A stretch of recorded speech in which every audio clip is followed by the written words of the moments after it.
Alright, so just at the park thinking. And on the walk here, I was just marinating. Throwback to Outcast.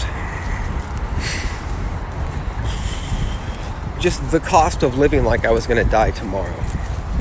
And the damage. Just ingesting any drug I could. Which today I fried my nervous system to the point where things not good for the central nervous system. And now I have to take medication for the rest of my life. Were there some issues there where I would probably need like an anti-anxiety medication regardless? Of course. Because I think life is fucking giving everyone PTSD right now. I think it's fucking killing us.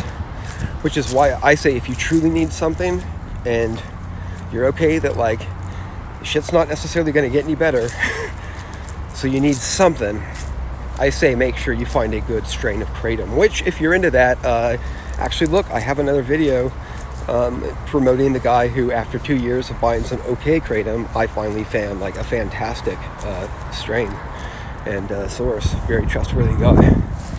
It's just, that's the way to go, ordering it straight from Indonesia. So, that's not the point. The point was, and some of it, I suppose, if I'm being honest, was a little bit of I thought if I was stupid, I'd be happy. Ignorance is bliss sort of thing. So, like, fuck it. Even if I don't die, I'll kill my brain to the point of just being a happy idiot. It doesn't work that way. And this is what I mean by the cost. All that happens is you lose your memory. Your intellect stays. So you're stuck with the intellect. The intellect that you wanted to get rid of, you're still stuck with that.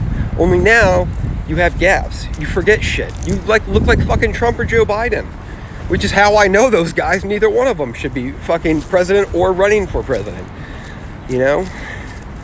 Leave it to a mentally sharp motherfucker like Bernie or, I'm warming up to Andrew Yang.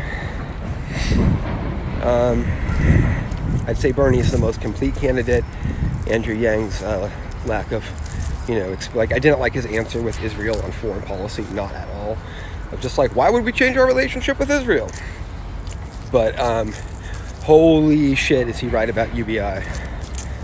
And the fact that Bernie is not for UBI,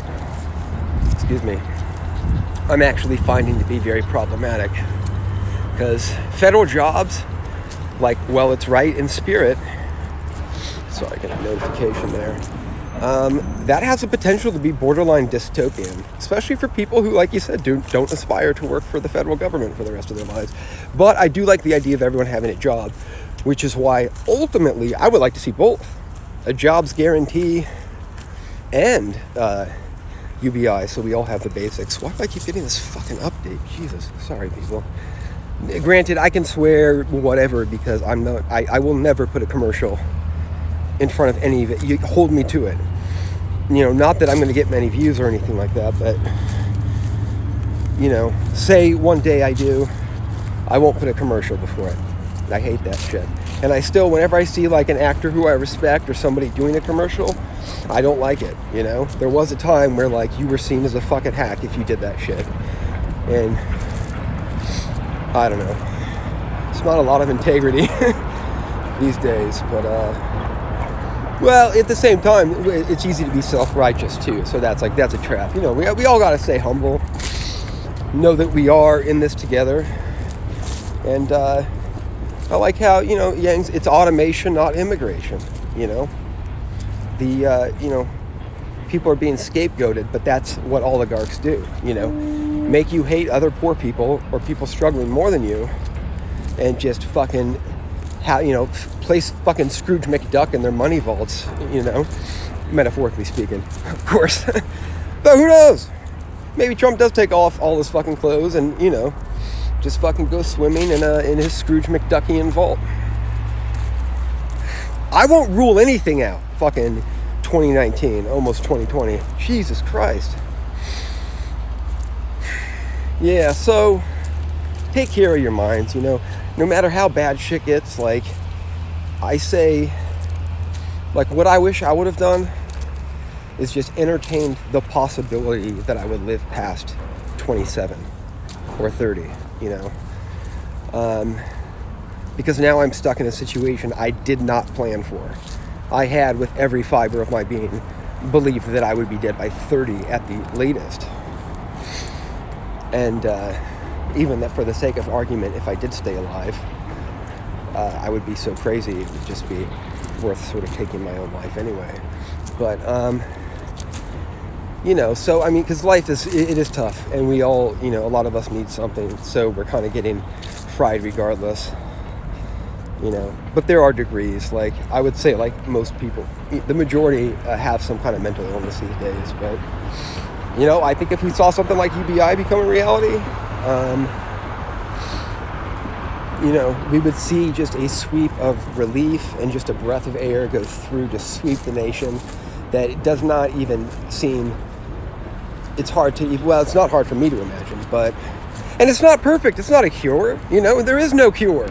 He knows this, he'll openly say this, but it will do more good than bad. This is getting too long. Somebody once told me the YouTube algorithms favor longer videos, and to, like, that it's good to talk for, fuck that. I know that, like, I don't have an attention span for most of this shit, let alone, like, whoever's just watching this random asshole speak.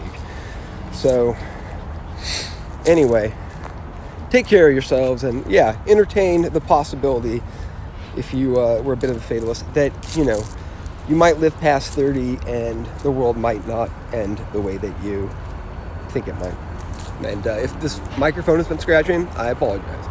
So, Season 4 Rick and Morty coming up. Woo! And El Camino Breaking Bad movie tomorrow at midnight.